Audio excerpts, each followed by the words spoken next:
We are increasingly dropping titles and position instead of looking into the roles we play in projects. So this is the kind of radically distributed and decentralized organization for just about 35 people that we've done over the last 3 years. And when we speak with, for instance, corporates, they say, well, that's very nice, but that's not possible at a bigger scale.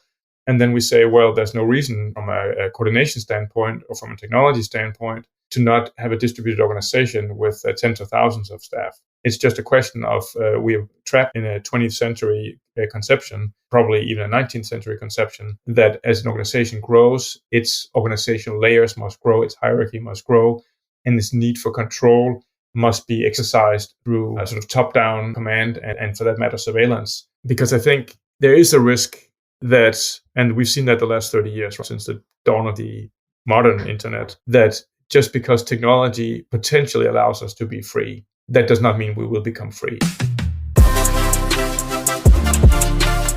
Hello, everybody. Welcome to the Boundaryless Conversations podcast, where we meet with pioneers, thinkers, doers, and entrepreneurs and speak about the future of business models, organizations, markets, and society in the rapidly changing world we live in.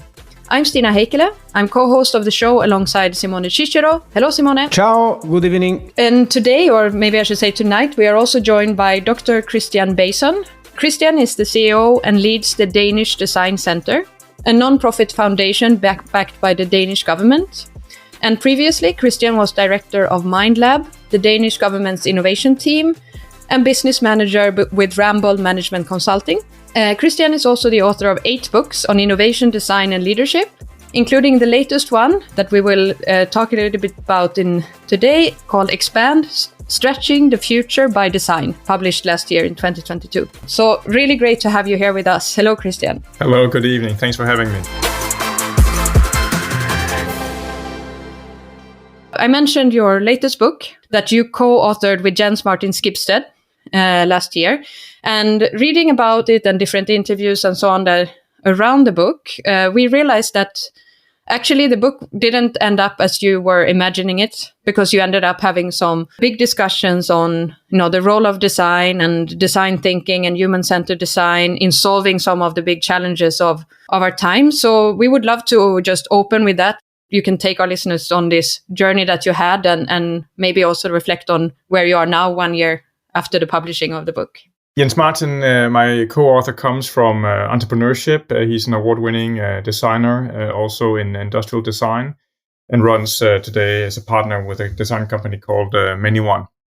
And I, of course, come with a background more in political science, public policy, and designing for sort of larger societal issues. So we had each our perspective on the world of design, but also some overlaps, and we've been working together in various boards, also both of us in the World Economic Forum for many years.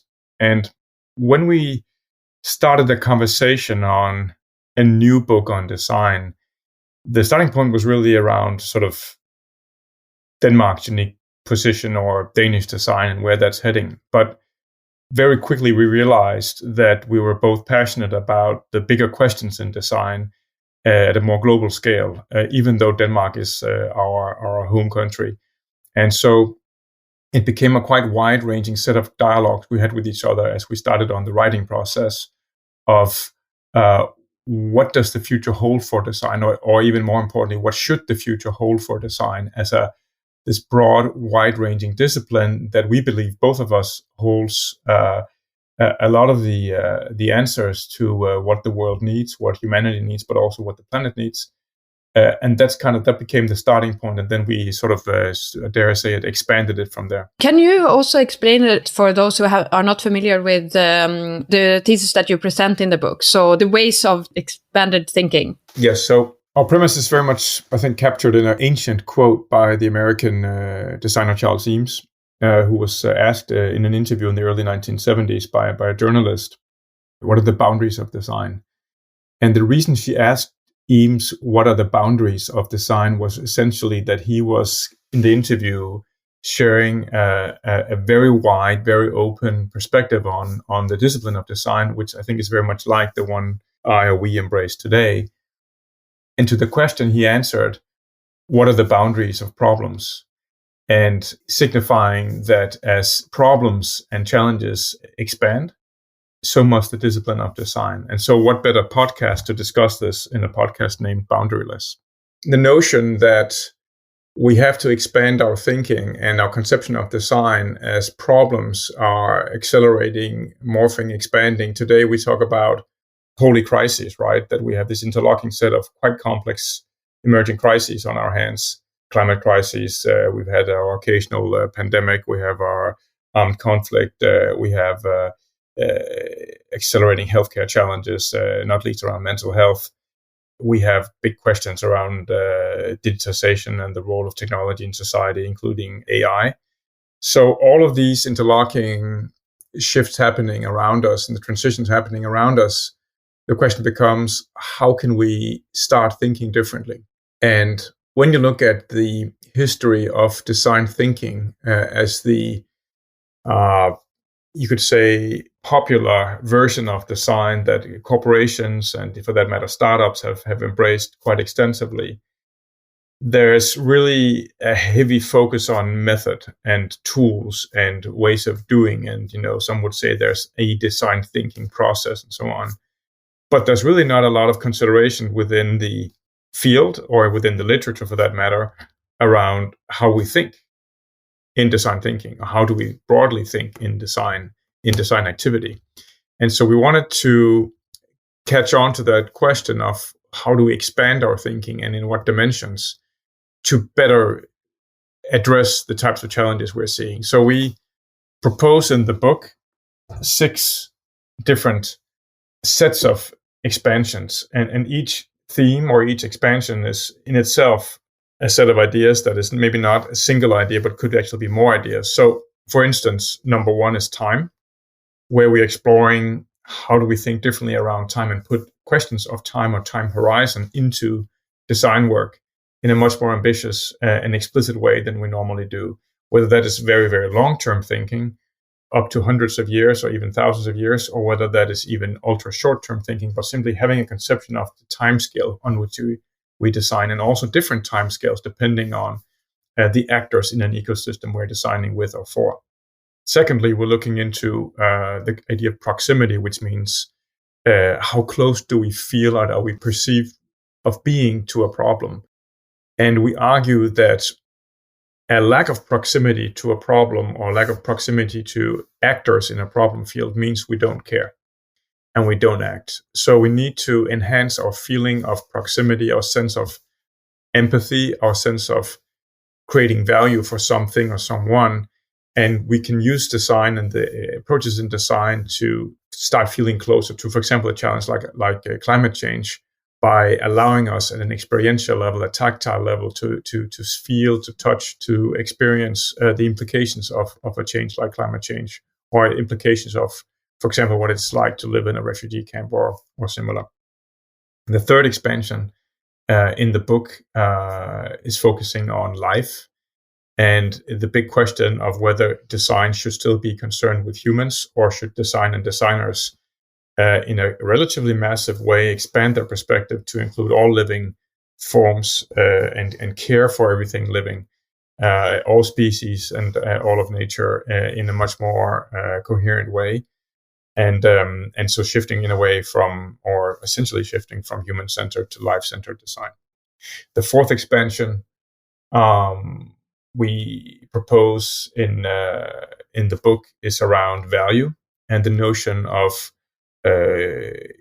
measuring value and appreciating value in business, and for that matter in other endeavors in government and civic society, and questioning whether financial and economic value is really still the standard we should work for, whether we should not expand our perspective to broader sets of impacts, net positive impacts around social and green and climate and biodiversity and impact. So that's kind of connected to the life question. And really rethinking and also just putting thinking about value into design work. The fifth and second to last expansion is around what we call dimensions, which is really asking some of the more difficult questions around human-machine interaction and the scale, the digital scales, digital to human scales we work on, but also dimensions on a more physical scale as we see people or enterprises going to Mars. We see architects and designers very much concerned with sort of extraterrestrial work. What's the relevance of that to humanity and to the planet we're on? And how do we think in a positive way around using different dimensions and scales to become better at addressing problems at home? And then finally, number 6 is sectors, which again fits quite well with the idea of ecosystems and networks and platforms, saying that we see sectors needed to be maybe not expanded, but in a way maybe seeing sectors actually imploding on each other, where we see government becoming much more self-aware of their role in innovation. We see the private sector becoming aware of its role in societal impact, and we're seeing other sectors understanding that they have to blend and mesh with each other to be relevant and to create long-term change. So sectors becoming sort of maybe a redundant term that should be really both shift towards more circular practices around resource flows, but actually to much more networked conceptions of how we create value between actors. So those are the 6 expansions, and the experience we have with the book so far is that they are seem quite relevant as ways of entry points into a creative process or into viewing problems differently, or even into prototyping solutions, because the 6 expansions can be used to really test test your thinking and test the ambition with which you're designing. First of all, this first question kind of messed up my notes. Sorry about that. Already. I just repeat for the listeners, right? You spoke about 6 dimensions, so dimensions of time, proximity, life, so diversity of life, diversity of value, various dimensions, including, for example, how we relate with technology, and what I noted down as the end of sectors. So kind of these 6 points. We're talking about a much wider scope.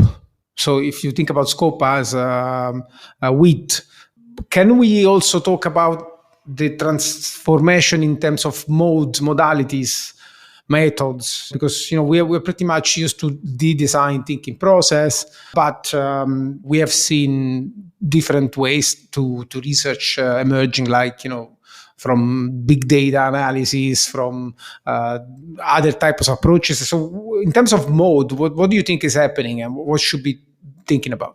Yeah, we could talk about mode or modality, and I do think that we've had an era, a golden age of design thinking and of methods and process and toolkits, which I and we both at MindLab and certainly at the DDC have taken a happy part in, and that will continue, obviously, because we need good frameworks, we need good processes, we need ways of addressing things. We also need to bring those frameworks and methods and toolkits to the appropriate level. And I think that's happening increasingly in work around sort of much more systemic ways of viewing change and viewing organizations and so on. And so that shift where we're not, throwing the baby out with the bathwater, but we are maybe moving the different frameworks we apply to a different sort of more of a systems level. That's in a way also where the book is heading, right? But we are not doing it in a way where we say, here's a model. We're more saying, here are a set of considerations, a set of, we call it expansive thinking, which might be useful or helpful in informing the way you work with these matters, the way you work with collaboration across sectors, or the way you work with the concept of value creation, or the way you work with the fact that we very rarely make explicit what time horizon are we actually working on. We take implicit that everybody is on a 5-year, or 3-year, or 10-year, or whatever horizon. But as a matter of fact, most actors have many actors have very different conceptions of time, and that can have implications for the ability to mobilize, the ability to collaborate, the ability to find common ground in moving forward. So we are offering a framework that's in a way very flexible and very open, and is not very prescriptive, but is in a way saying, have you thought about this? Wow. So what I was thinking here is, you spoke about and the end of sectors, for example. We're talking about new technical approaches that can extend and integrate a design, for example, with, every day we talk about the blockchain, for example, or data driven decisions, AI, and so on. And so if I think about these two things, I end up with China, basically, right? So for me, the chain of thinking brings up the idea that we're moving away from the Washington Consensus into a multipolar world, where essentially the lostness of design is the lostness of modernity, basically, right? So what do you think about that? No, I think the analysis is correct that we are moving towards a multipolar world again, politically, militarily. We are seeing a regionalization rather than globalization.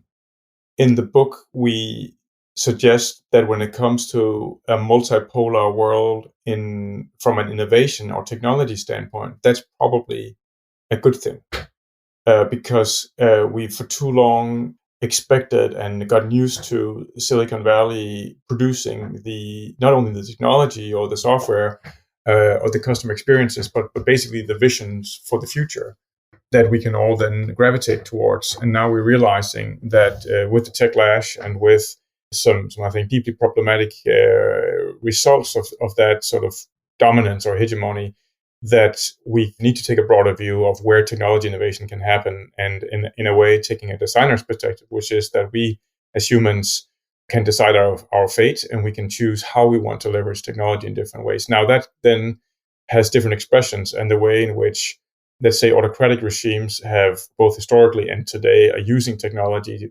for purposes of suppression, versus how other societies might ask very deep questions around using technology for good. That gives us a very uneven playing field. We are saying that technology is not ideology, right? So technology and innovations and approaches. We even argue that in the Soviet Union there were examples of technology that was if not better than Western technology, at least an alternative that could also be valuable, that was forgotten because it was sort of, considered socialist technology. But actually, it could have been useful if we adopted it. So we must take a bit more of an agnostic perspective on innovation, at the same time as we, of course, are very clear-eyed around the political developments. As an example, right now, I think we are accepting and seeing that technology innovation in AI are happening at a rapid pace at multiple points around the world. Some regions, of course, leading more than others.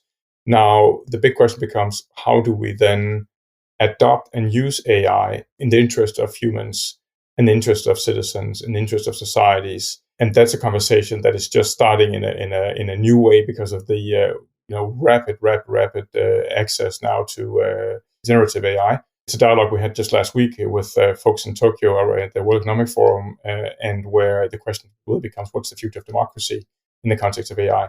So I think we have these multiple movements happening where we, on the one side, need to distinguish between the technology and innovation on the one side, and then the political and the policy implications on the other side. But it's clearly quite a messy field we're seeing, and in a way, our book is sort of giving a framework for which to look at it, although it's probably not giving, ultimate answers on it. I felt that we got very fast to the kind of core points that modernity is finished. We are looking into multipolar world. We are looking into existential risks. So the interesting question is, what do you do after this acknowledgement, right? So kind of rebasing yourself into this new dimension. What happens? Just a quick reflection that it's in a way all about agency. It's about taking agency and saying that we, in design, in business, in government, in society, still can and should shape the world we want to live in. And that human imagination and ideas around what is good need to dominate no matter what technology we have at our disposal. We are quoting the David Graeber, the utopian anthropologist, for saying that the secret of the world is that we can shape it and make it in ways we want to. We just kind of forget, and we then become slaves of whether that's technology or its particular ideologies. So I think ultimately our suggestion and our vision and our hope is that we humans will remain relevant and have agency, but we need to have agency in a way that is sustainable. And that's also something we forgot, right? So sustainability at a planetary level is core to the way in which we are going to have to innovate in the future. Yeah, I love this idea with agency, and at the same time, sometimes it seems so daunting to think that we have agency in light of many of these enormously scaling forces, right? So we have on the one hand, climate change that has these exponential dynamics and tipping points and, planetary boundaries. And on the other hand, we also have the big tech you were mentioning a bit before. I was fascinated by your book, when you mentioned this point on that actually countries are sending tech diplomats to Silicon Valley and not the other way around. And it's a kind of fact that makes you, that's kind of the world we live in. So it's kind of difficult sometimes to feel like that is not inevitable, that is not happening to us, and that we are actually part of it. And I think, so I'm curious, where do we start to build that agency? And at the same time, don't you think that we also, at the same time, have to focus on kind of adaptive capacity? Yeah, that's a really, really good reflection. It makes me think that design is agency, or designing is agency. And that's in a way the attraction of design to me. Coming from political science originally, writing my doctoral in design, why was that interesting? Well, it was interesting because I could see not just a way of thinking, but also, of course, also a way of doing that could assist us originally in policymaking, but increasingly, I think, actually in driving the transitions we need to drive. And so the agency is not anymore about the individual designer, however brilliant he or she may be. That's still great, but it's all about collective action and you could say collective agency. How do we move together towards something that is better, that brings us back into the safe planetary zones we need to be in, that keeps us within the the donut boundaries. And one thing that fascinates me, and that is obviously, or to me obvious in design, is that we must simply find ways of stimulating our collective imagination. We're not the only ones arguing that. Jeff Mulgan's recent book on Another World is Possible, I think, is an excellent contribution to that discussion on the power of human imagination and the need for us together to make proposals around how could the future be better. That's also why we at the Danish Design Center, in my daily work, are focusing quite heavily on more of a mission-oriented approach to transitions and to change, and actually to bring design and designers into that space, because that is at least one framework that is giving us some way of working with both emergent action, but also with intentional directionality. So I think, coming back to the fundamental point that designing is all about agency, and that yes, we must be adaptive. That's also some form of agency, but just adapting to forces around us is just not going to cut it, because those forces are so powerful that we need to shift the way systems work. We need to shift the way we work with these transitions. Otherwise, the figures are already daunting. The 1.5 degree climate or temperature increase is something that most people that know anything are well aware is not going to happen. We're way beyond 1.5%, right? 1.5 degrees. So I think there's a need to embrace agency more. This actually maybe neatly leads us into another kind of topic, because we are working a lot on looking at emerging technologies and software development, software products, and how new software project can enable new ways of organizing, essentially platforms from the beginning, but now expanding into more thinking about modularity and building modular organizations helped by smart contracts and so on. It's kind of made me think that, yes, developers have great agency actually, because they build and they do design directly, and they can really see their impact in the digital world, which is, technology being so pervasive is also so much influencing our, let's say, analog world. So what do you think about that? Well, so first, I grew up in the 70s and 80s with microcomputers at a very, very young age, and my first books were actually in software or computer programming. So I've always been on the side that sees technology as a fundamentally a positive force for change, and been fascinated by developments in the field, even though I haven't worked as directly with it as such. However, you're working with design today, or working with government, digital and technology is a huge part of that. Now, I do think that, designers in the digital space have incredible power today, right? I mean, as you say, the ability to scale fast and have huge impact is there.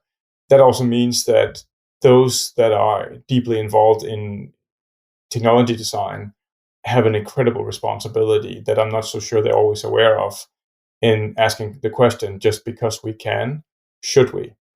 And that's why, both in the book, but certainly, especially the chapter on proximity, but also in the work at the Danish Design Center, we are focusing quite heavily on digital ethics or design ethics in technology, and these more fundamental questions that we must ask ourselves about.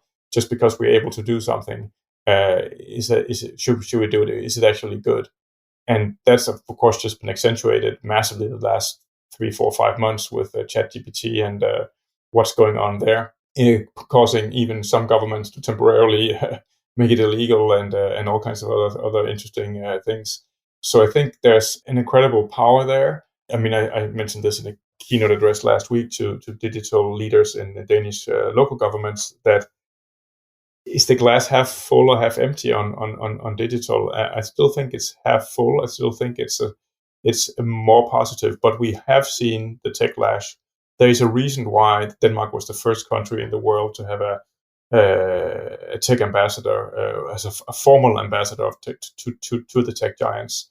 It's because it's become as influential or even more influential than any nation state. And I'm not so sure that our governance mechanisms, our policy mechanisms, and for that matter, our cultures of development and innovation are on par with the forces that are at play, right? So you could say, again, back to agency, we kind of need to bring a designerly perspective to the forefront, which is to ask good, deep human questions and also planetary questions to technology, and not just leaning back and saying, "Oh, but it's just coming and it's the way it is, and we're just going to have to adapt to it." It's super interesting, because at the end of the day, last question, you kind of brought up this continuous, I would say, clash between the more complexity friendly mindset, like the dense with systems, and on the other hand, maybe the approach that, for example, I recognize in a person like Indy Joar, that I'm pretty sure you know very well, that works to distribute agency into trees and rivers and whatever, right? The idea that we can approach this transition, at least we can try to approach it from an analytical and policy-driven perspective that kind of make things work. At the end of the day, between these two things, there is one thing that puts everybody on the same page, which is we have to build at the end, right? We have to build. So what is building, essentially, right?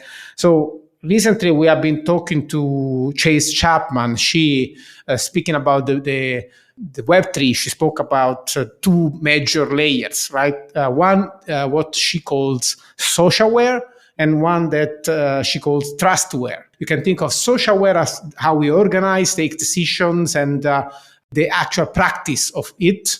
And the trustware is more like the rules that we set that can self-execute on a digital ledger, for example. And I think, in this, we lack at least 2 or 3 more layers, which is, for sure, we have software, which is what we build in terms of interacting with technology.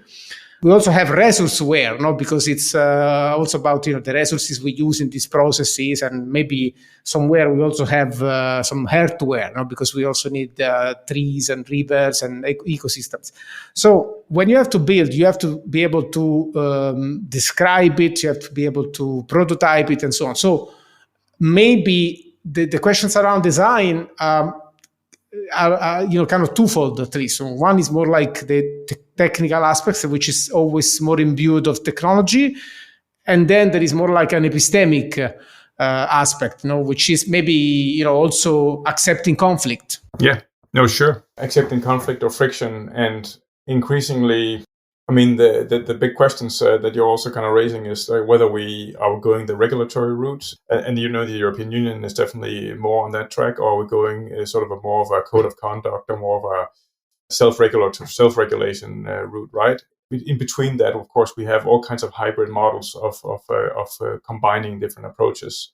And I definitely agree that we have these multiple systems that are sort of interlocking in different ways: natural systems, human systems, physical systems, dark matter systems, if you will, with on rules and regulations and policies.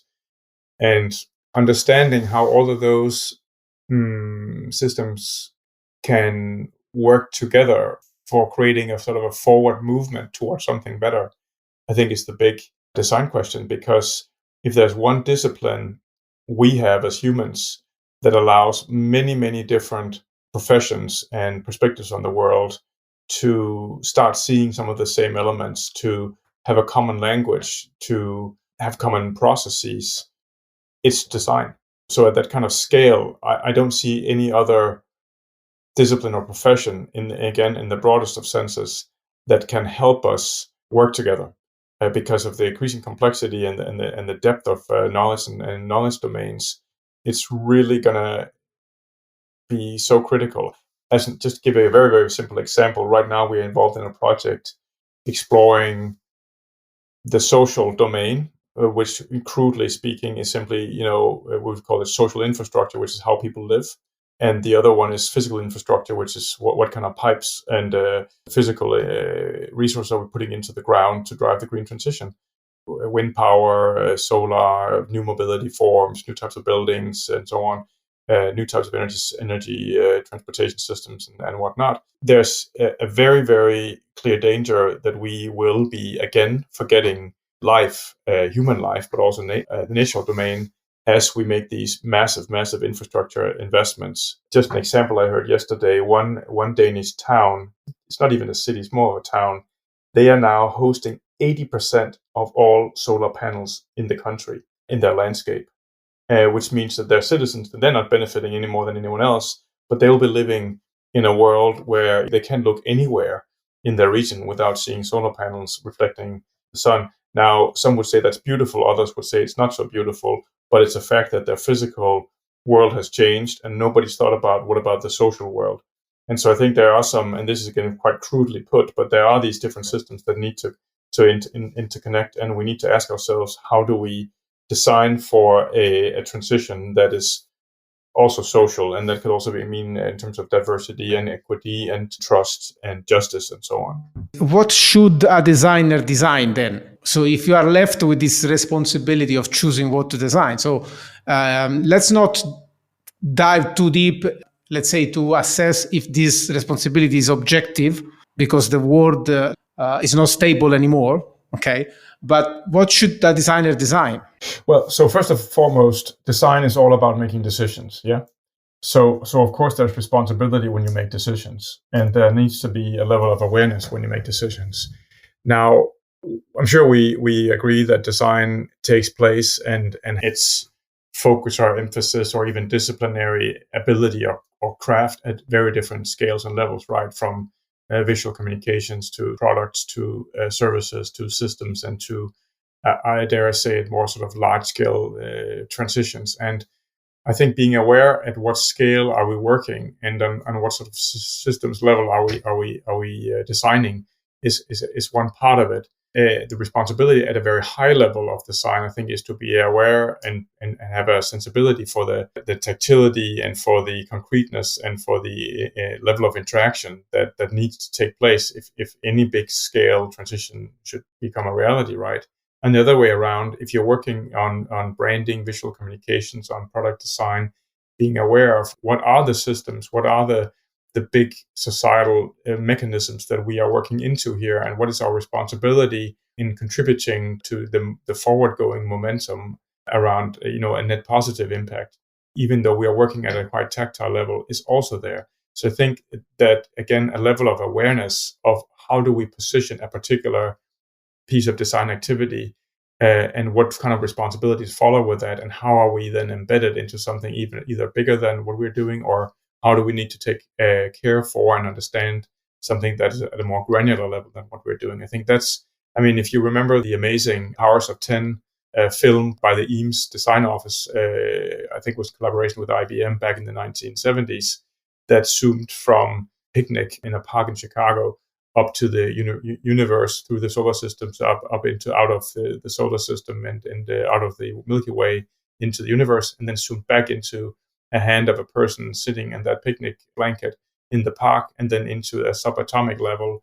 That kind of zooming in and zooming out is what we need to do conceptually in design work. And we need to zoom in and zoom out, not just on sort of physical scales like Powers of 10, but we need to zoom in and zoom out on values, on time horizon, on entities we work with, on actors in the network. So I think the application of design is really to be able to work in a very, very flexible way and with a very high level of awareness of what kinds of responsibilities go with the territory in which we're designing. I still wanted to see if we can come back to the question also on, we said that, developers have agency and they have a lot of power potentially, right? But then if we go to the more micro level of an organization, what have you seen in that sense? Because we have witnessed, because we have been talking obviously with a lot of people from Web3 and people really focusing on the software architecture and design, seeing how software development is influencing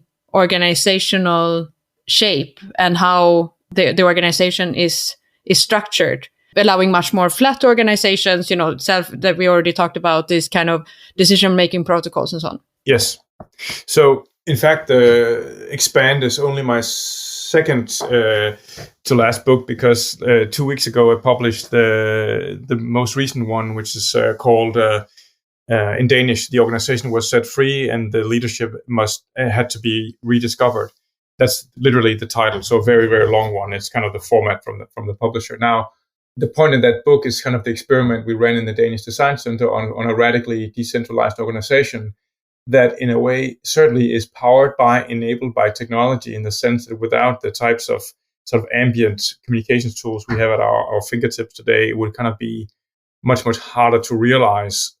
But and in some ways you could say that what we are doing with our organization is sort of just taking the consequence of what technology allows us to do, namely distributed leadership. So every colleague chooses his or her own leader.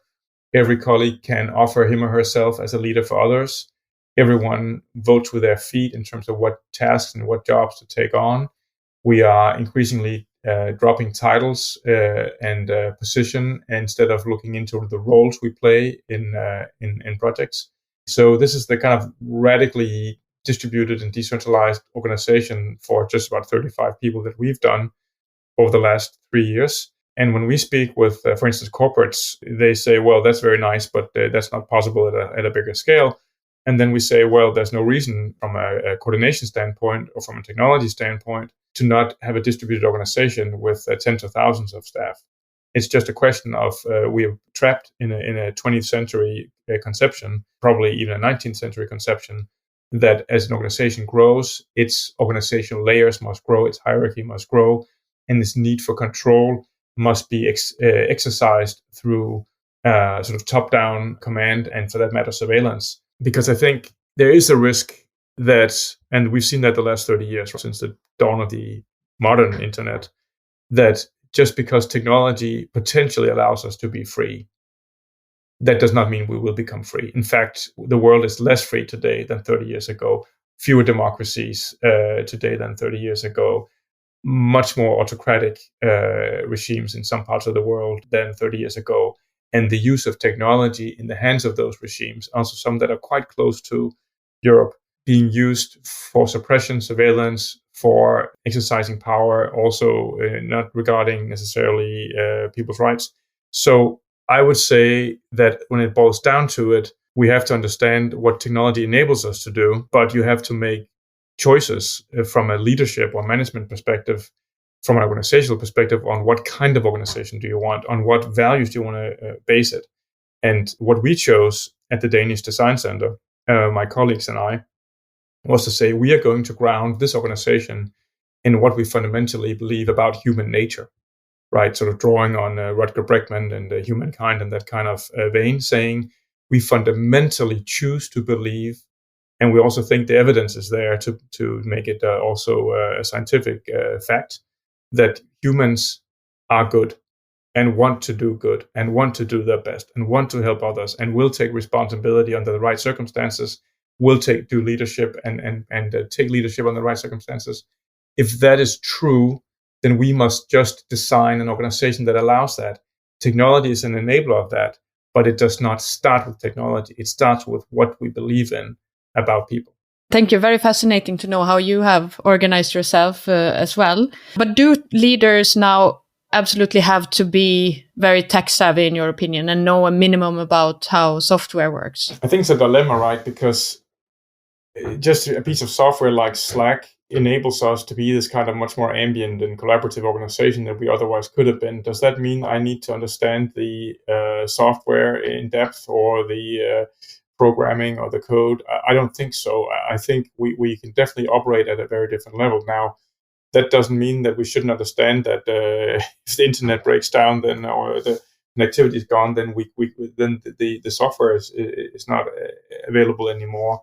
There's a vulnerability to technology as well. We need to be aware of. There's a question of to what extent is software still inhibiting us from doing things. I mean, I don't know how many times I worked in organizations where we say, "Oh, it would be really, really helpful if the software could do that," and then somebody looks at us and says, "Well, that may be possible, but that would require all this coding and cost this much money. And 3 months down the road, then maybe it'll be possible." And so clearly, there's a need to understand how software and technology is also limiting our possibilities. And I very much, embrace sort of a much more app-driven or modular approach to technology, where we can shift in and out and take on new, better products as soon as they're available, and mix them with what else we've got, and then of course have sort of the relevant APIs and the ability to share data. So there's a big piece of that, definitely. That being said, again, I think fundamentally that the best organizations on the planet, those that are most successful, and also some that are maybe not doing that much good for the world but are still very, very successful, they're the organizations that are able to unleash the creative power of people, the intellect of people, those organizations that are extremely good at experimentation, rapid learning, and then, as you say, building, doing things based on that learning that are better than what they had before. And so that's a very, very human thing, even though, of course, obviously, those organizations also leverage technology for their experiments, for their learning. And some of it can be definitely be automated, but still, I think ultimately it's about building a culture in an organization. So you said something extremely important, right? There are less democracies than a few years ago, more autocrats. And I was reflecting that maybe the situation in the world is requiring autocracies. I was reading this article that I really encourage everybody to read. The author is Wildermuth. He wrote this piece called "The Future is Fascist." There are many that are kind of bringing up this idea that more, I would say, direct ways are needed in the future, right, to control the situation. So, for example, you spoke about humans are intrinsically good. They will take responsibility if needed. But I'm skeptical, for example, we are taking responsibility for migrants. That's not going to happen. At the end of the day, I think keeping with this narrative of success on the market, it's good, creativity, whatever. I don't know. I feel like we should be thinking about something different and really facing these kind of existential questions and these multiple crises more heads on, especially as designers, right?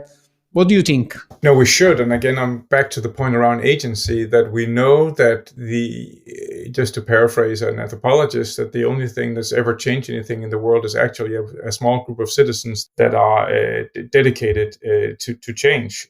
That's what changes things. It's groups of people together deciding to make a change, right? It's the only thing that's ever changed the world. That also means going against the fascism or against the autocrats when that is needed. I think at a fundamental level, we need to ask ourselves, as one of my colleagues actually said recently when discussing organizational design and how we are in the world, are we driven by fear? Are we driven by love? And that's a pretty big question to ask in an organization.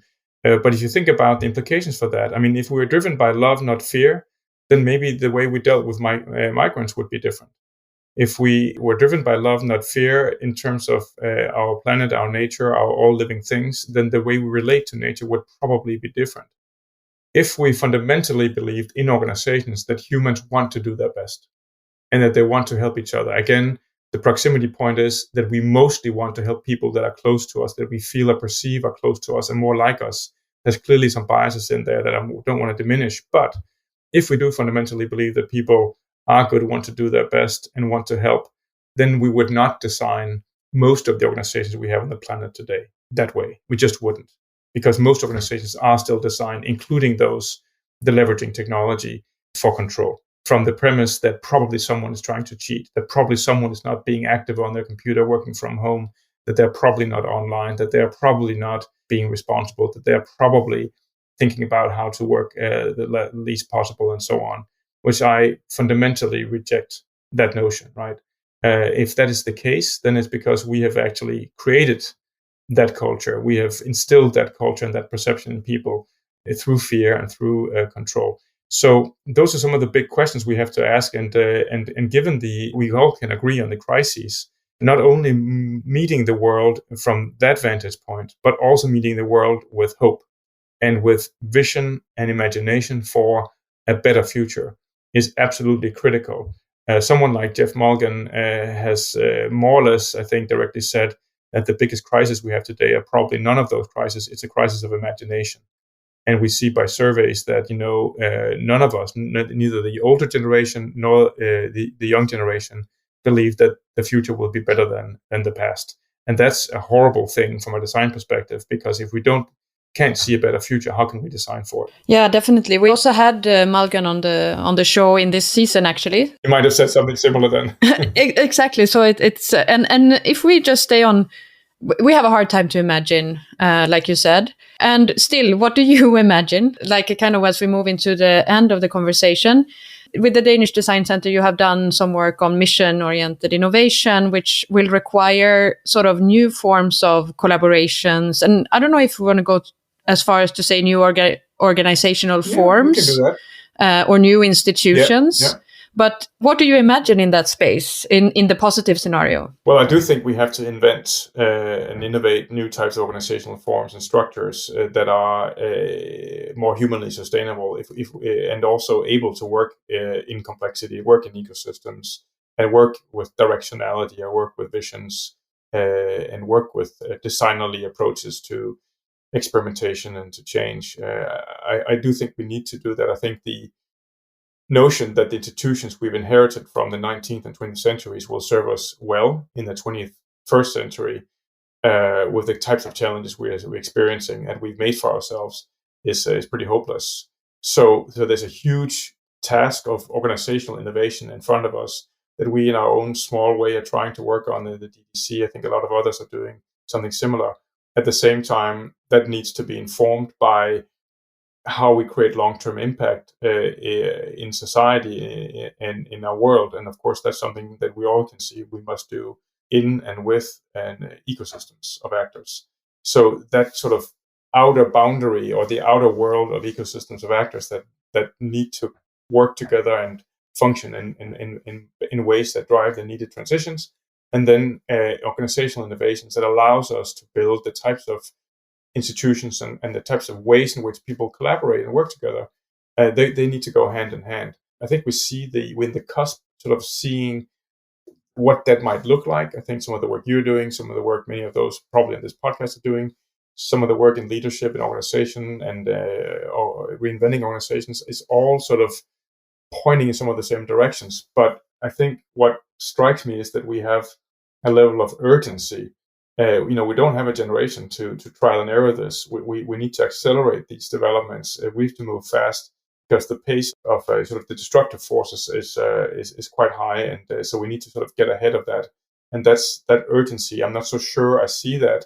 Maybe we see the entrepreneurship, maybe we see it in the tech world, but we're definitely not seeing the agency sufficiently unpacked in government, for example, or in corporates, which many of the corporates in the world that employ a lot of people and have incredible resources at their hands are in many ways stuck and don't know how to move forward. They don't know how to connect their technology capabilities, their R&D capabilities on the one side with societal impact on the other side. Thank you so much. I wish we had more time to stay and chat about all these things. We are uncovering new topics. Before we close the episode, we wanted to ask you to leave some breadcrumbs for our listeners as our tradition. Yes, one thing that I'll leave you with is that there was a few years ago, there was a Harvard Business Review article that said why managers must read more science fiction. And whether it's science fiction or whether it's literature, but I think diving into fiction is one approach we need to embrace more to stimulate our imagination and also deal with some of the complexities and the ethical dilemmas of being human in the world. Personally, I'm looking forward to the next season that's upcoming of Black Mirror, because that's probably one of the pieces of fiction/science fiction in popular culture that has been most sort of provoking and maybe in some way influential in our thinking around technology and being human and what society might look like in the future. So that might be a breadcrumb that not only read more science fiction, but also join me in watching when Black Mirror appears on your screen again.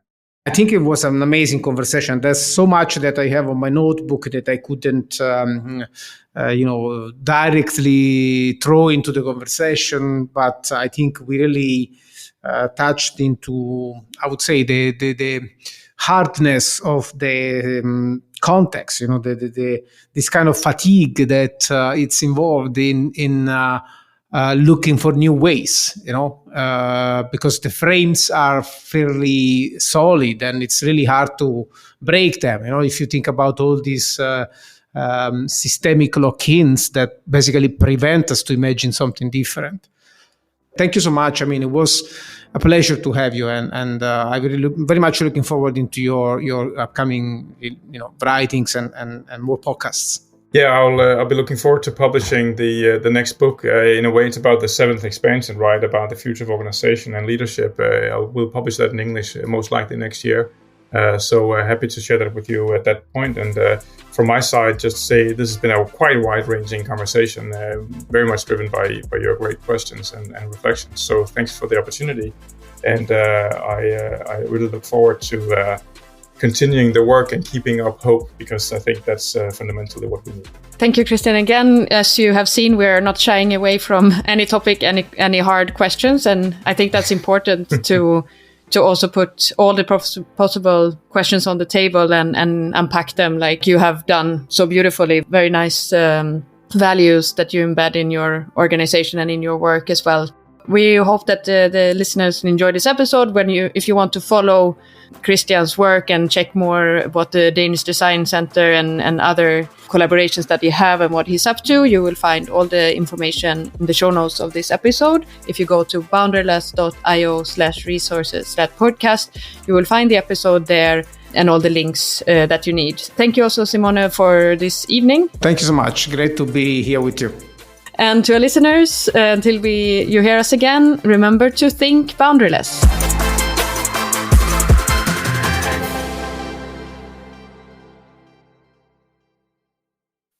I think that this episode was a great one. And, what I bring home is that this lostness we have been talking about in design and entrepreneurship in general can really be a starting point to go beyond the frames that we are used to, ponder when we think about building new things and ventures and developing our ideas. And I think Christian's dimensions, give us a bit of starting map to go beyond the frames. Yeah, I think it's great to be able to have these earnest conversations with people who are really working to change the way we approach problems.